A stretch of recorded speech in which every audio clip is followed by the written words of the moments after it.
Okay, welcome back to the deep dive. Today, we're really getting into one of cricket's most talked about players. Yeah, definitely one of the most exciting, sometimes perplexing figures out there. Exactly. We're diving deep into Rishabh Pant. Rishabh Pant, yep. He certainly gets people talking, doesn't he? It feels like Indian cricket conversations often circle back to him, to that, unique spark he has. Absolutely. He seems to live right on that knife edge between, well, chaos and pure brilliance. Mhm. You get these moments of just incredible genius, moments that win you games single-handedly. Right. And then sometimes there's a shot selection or a moment where you just, shake your head. Yeah, leaves you wondering. The sources we looked at, they paint this picture.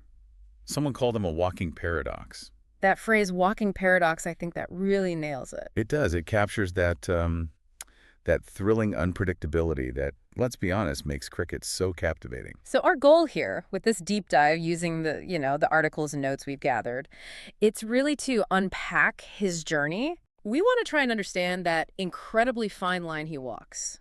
Brilliance on one side and, well, bewildering decisions on the other. And figure out why he's still such a compelling character in the Indian setup. Yeah, basically trying to get to the heart of what makes Rishabh? It's about peeling back those layers, isn't it? Hmm? Understanding the journey, the experiences that shaped that raw, fearless style. A style that's paid off incredibly well at times. Oh, absolutely. Yeah, And it's that's really well, right. but has also, come with some pretty significant costs now and then. And that's the trade-off, I suppose. So let's rewind. Where did it all start for him? Where did this unique talent come from? Well, he's originally from Haridwar in Uttarakhand. Grew up mostly in Roorkee, a smaller town. Okay. And it's kind of that classic cricketing story, Yeah. A talented kid needing to move to a bigger center for better opportunities, better coaching, tougher competition. Right. So he makes the move to Delhi, gets into that really competitive domestic scene there. Exactly.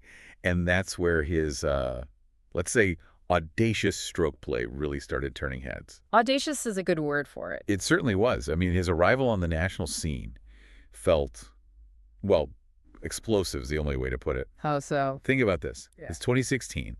He gets picked up by Delhi Capitals. They were Delhi Daredevils then in the big IPL auction. Big moment for a young player. Huge. But then on the very same day, No way. yes, he goes out and smashes this incredible century in the Under-19 World Cup semifinal. Wow. Talk about making an entrance. Exactly. You don't forget an arrival like that. The buzz was instant. I saw in the notes there were immediate comparisons, weren't there, to Adam Gilchrist. Yeah, the legendary Aussie keeper batter. It was understandable, I guess. The aggressive batting, the wicket-keeping role. Sure, revolutionized the position. He did. But the material makes it pretty clear Pant wasn't trying to be the next Gilchrist. He wanted to be the first Rishabh Pant. Precisely. He was carving out his own path, his own identity, right from the start. And he didn't hang about making his presence felt at the top level either. Test debut against England, 2018. Yep. And, one of the first significant things he does, gets off the mark in Test cricket, brings up his 50 with a 6. Just like that. Yeah. A 6 for your first 50 in tests. Just like that. It was like a signal, wasn't it? This guy plays differently. Real statement. Absolutely. Yeah. And he backed it up quickly. Later that year, 2018, he gets that fantastic 100 in England, 114 off just 146 balls. Or for the oval, right. That's the one. And then, fast forward a bit, that massive unbeaten 159 in Sydney against Australia. Incredible innings. These weren't just scores, They showed he could really dominate top-class international bowling attacks. And remember, he was a key part of India winning that historic first Test series in Australia in 2019. Huge achievement. Massive impact for someone in their first year or so of Test cricket. But like you said earlier, it's not just the runs, is it? There's this whole persona, this vibe he brings. Oh, definitely. That's a huge part of the package. Behind Right. the stumps, he's just constant energy. The stump mic chatter. Exactly. Always chirping, always ready with a line, a bit of banter. Keeps things lively. There was that great example in the notes, wasn't there? Against Bangladesh in 2024. Oh, yeah. Brilliant. He's literally giving fielding advice to the opposition captain, Najmul Hossain Chanto. Unbelievable. What did he say again? Something like, level of cricket should always be better. Just classic Pant. That kind of fearless, almost cheeky confidence. Fans love it. Absolutely adore it. But you can imagine it keeps his own captain slightly on edge sometimes. For sure. Part of the territory with him, I think. That fearlessness is key. But if you had to pick one defining moment, one innings that just screams Rishabh Pant, It's got to be the Gabba, January 2021. The Gabba, yeah.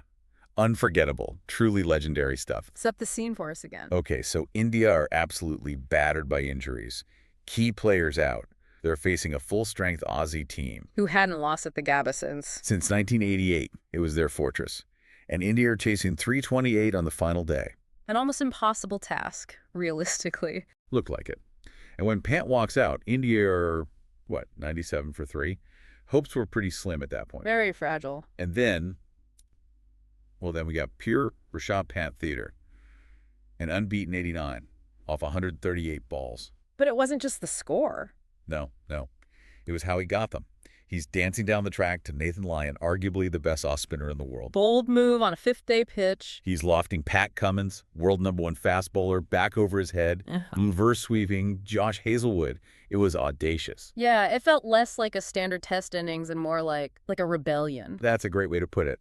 A rebellion against logic, against caution, certainly against that Aussie attack in their own backyard. And the outcome? India win by 3 wickets. They seal the series 2-1 against all the odds. Incredible. And Pant, overnight, becomes this national hero. His name forever linked with breaking the Gabba curse. I remember Rahul Dravid, who coached him later, called it truly sensational. It really was. Yeah. And it felt like, maybe this was the guy stepping into those huge shoes left by MS Dhoni in tests. He did it with his unexpected confidence. Yeah, and it wasn't totally out of the blue, was it? The notes mentioned the Sydney test just before that. Right, good point. He scored that blistering 97 off 118 balls in Sydney. Didn't win the match, but he certainly helped save it for India. So there was already this pattern emerging, this ability to play these high-impact, match-defining innings under pressure. Definitely. Clutch performances were becoming his thing. But then, just as his star seemed to be rising higher and higher, everything changed in an instant. Yeah. December 30, 2022, a truly awful day. The car crash? Yes. Driving from Delhi back home to Roorkee, his car hit a road divider, flipped, caught fire. Horrific. And the injuries were severe. Multiple fractures, wrist, ankle, leg, multiple surgeries needed. A really long, tough road to recovery ahead. And for a player whose game is built on explosiveness, on dynamic movement. Being confined, facing that kind of physical rehabilitation, it must have been incredibly difficult, mentally as much as physically. Immense challenge. Yeah. But what really stood out, and the sources emphasized this, was his spirit. He seemed unbroken. Absolutely. Sharing updates with fans, Yeah. even cracking jokes about his scars, vowing to come back stronger. Just incredible resilience. And the comeback itself, the timeline is just astounding. It really is. By March 2024, less than 15 months later, he gets the green light from the National Cricket Academy in Bengaluru. Cleared to play. Amazing. Getting that fitness clearance was massive. Mm-hmm. And then his return in the IPL for Delhi Capitals. Yeah. It was emotional, but also incredibly effective. He captained them. Yeah, led from the front, scored 446 runs, 350s, and importantly, his wicket-keeping looked really solid considering the leg and ankle injuries. Seeing him back out there, especially at the Kotla in Delhi, the reception was something else. Oh, the roar. Rishabh! It felt like a rock star welcome. You could just feel that connection he has with the fans, maybe even stronger after everything he'd been through. And he showed the old spark was still there, didn't he? That knock against Sunrisers Hyderabad. The 44 off 35 balls. Yeah, that was proof. The attacking instinct to fire, it was definitely still burning. But the ultimate test, as he said himself, was Test cricket. That's where he feels he belongs. And his return to the Test side, September 2024 against Bangladesh in Chennai. Well, it was like something out of a movie script. A century on his Test comeback. A brilliant 109 off just 128 balls, his 6th Test century. And afterwards, hearing him say, Test cricket is where I belong the most, you could just feel the weight of that moment. That partnership with Shubman Gill, too, 119 runs, set up a big win. Exactly. He wasn't just back participating. He was back dominating, winning matches at the highest level. What a comeback. Okay, so we've seen the peaks, the terrible valley of the accident, the incredible return. But then, more recently, Melbourne happened, December 2024. Ugh, Melbourne. Yeah, that brought that familiar tension right back to the surface, didn't it? Definitely. 4th Test, Border Gavaskar Trophy, India chasing 340. Yep. And they were actually doing okay. 121 for 3. Pant and your Yashasvi Jaiswal were building something looking pretty solid. And Pant himself was playing, well, uncharacteristically patiently. 28 runs off 108 balls, really digging in. Exactly what the situation seemed to demand. grinding it out, and then the moment, He tries to launch Travis' head, a part-time spinner, over long on. and just gets it all wrong. Skies it.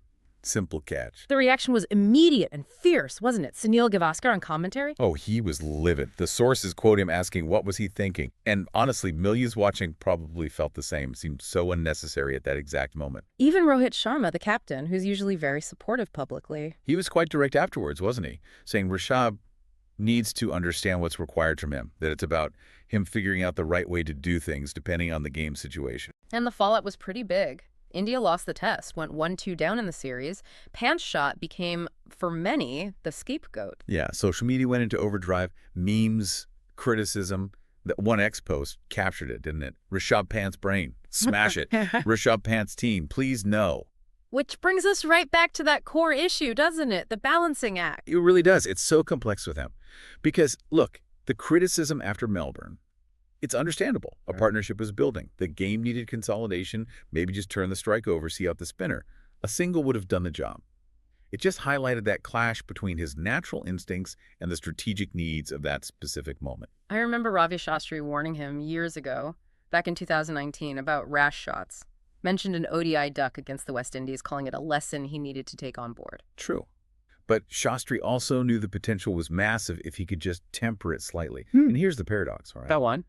That same high-risk approach, that willingness to attack, it's won India games they had no right winning. Sydney 97, Gabba 89 not out. That 100 against England in Ahmedabad in 2021, all those came from him backing his attacking game, taking risks others wouldn't. It's what Rohit Sharma said, isn't it? His methods have fetched him success. It's a fine line. Exactly. And you look at his overall test record, averaging over 41, 600s, 790s. That's not just a reckless slogger. No, he's clearly got substance. A calculated gambler, perhaps. That's a good description.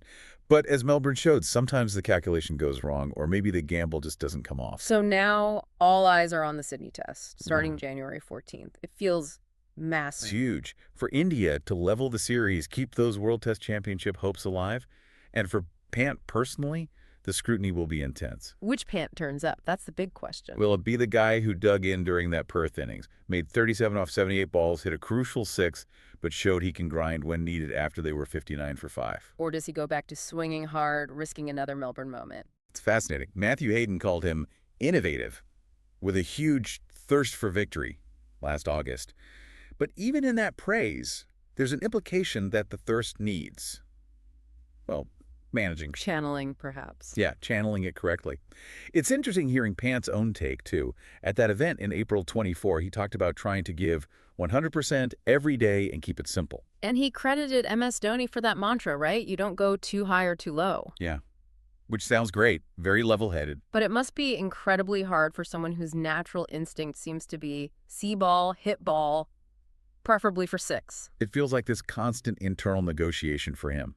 Maybe that guidance from Rohit, from the coach Gautam Gambhir, is about helping him sharpen that situational awareness, knowing when to unleash and when to hold back just a touch, finding that perfect blend of bravery and calculation. And his role is evolving off the field too, isn't it? Taking on more leadership. Yes, big news there. He's been named captain of the Lucknow Super Giants for IPL 2025. Which came after that surprising move where Delhi Capitals didn't retain him, even though there was that huge 27 crore retention figure available. Yeah, that raised a few eyebrows. Must have been tough for him after so long with Delhi. He posted quite an emotional farewell on X, didn't he? Goodbyes are never easy, acknowledging the fans and the team. And you saw the response from Parth Jindal, the DC co-owner. You'll always be Dilly. Shows the connection was real, even if the business side led to the split. But you know what this sets up. Oh, yeah. The storyline is perfect. Lucknow versus Delhi, March 23rd, 2025 in Visakhapatnam. You just know Pant will be absolutely desperate to put on a show against his old team, prove a point. Absolutely. Appointment television, as they say. And he seems ready for the captaincy challenge. He's talked about learning from Rohit and Virat, especially about looking after players, building trust. He mentioned that in January 25, right? Learned how to care for a player. Yeah. And he wants to bring that never say die attitude to LSG. Knowing Pant expects some fireworks, maybe in his captaincy decisions as well as his batting. So, pulling it all together, why does he capture the imagination so much? Why is he such a vital figure? I think fundamentally he's just a great storyteller, isn't he? Through his cricket. Every time he bats, it feels like a drama unfolding. Like a plot twist waiting to happen, a cliffhanger. Exactly. You're glued because you don't know what's coming. And that journey, the crash, the comeback, Yeah. it resonates beyond cricket. It's about resilience, defiance. Fans connect with that. And he brings this sense of fun, joy, in a sport that can be incredibly high pressure. He often plays with a smile. He does. But let's be clear, it's not always smooth sailing.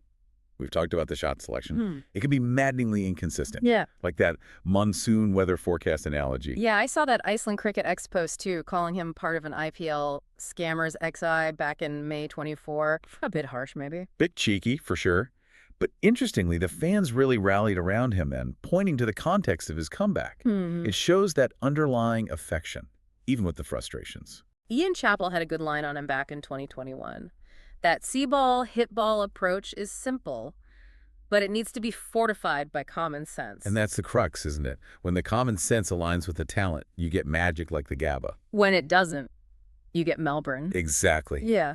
And it's living with that unpredictability, that potential for either extreme that makes him completely riveting to watch. So looking ahead now, especially to Sydney, the spotlight is firmly on him. Intensely.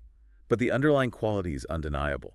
Those test stats, nearly 2,850 runs, average close to 42, strike rate over 73. Phenomenal numbers for a keeper batter. And remember, he was the only Indian in the ICC Test Team of the Year for 2022. That year, he averaged over 61. Plus, his keeping has improved significantly. Yeah, the stats show that 44 catches, 6 stumpings in 2024. He's worked hard on that part of his game. So for India to win in Sydney, they need that Rishabh Pant, the one who can outthink and outhit the opposition like he did in 2021. Finding that perfect gear. Yeah. A mix of the solid defense when needed, the calculated risks, those trademark cheeky sixes, but maybe just dialing back the pure stuntman moments slightly when the pressure is highest. Joss Butler said it well, didn't he? Back in 2021, Pant's strength is switching between defense and attack so effectively. That's the key. If he can nail that situational awareness, reading the game, choosing the right approach at the right time, something Virat Kohli apparently urged him to work on years ago. Then his legacy could be truly immense. Not just exciting, but genuinely one of India's greats. Exactly. So Rishabh Pant, yeah, cricket's ultimate high-wire act. Always teetering, isn't he? Between reckless and responsible, genius and, well, maybe goofball sometimes. It's a fair description. Yeah. But what a journey. From that explosive teenager to a test match winner, from a hospital bed back to a test century. Yeah. It's just an incredible story of spirit. And you get the sense he's not just playing for stats, is he? He's playing for the pure love of it, for the fans, for a country that kind of sees its own defiant spirit reflected in him. Absolutely. He plays his way. So as you watch Rishabh Pant walk out next time, that familiar grin on his face, bat swinging, just think about that tightrope he walks.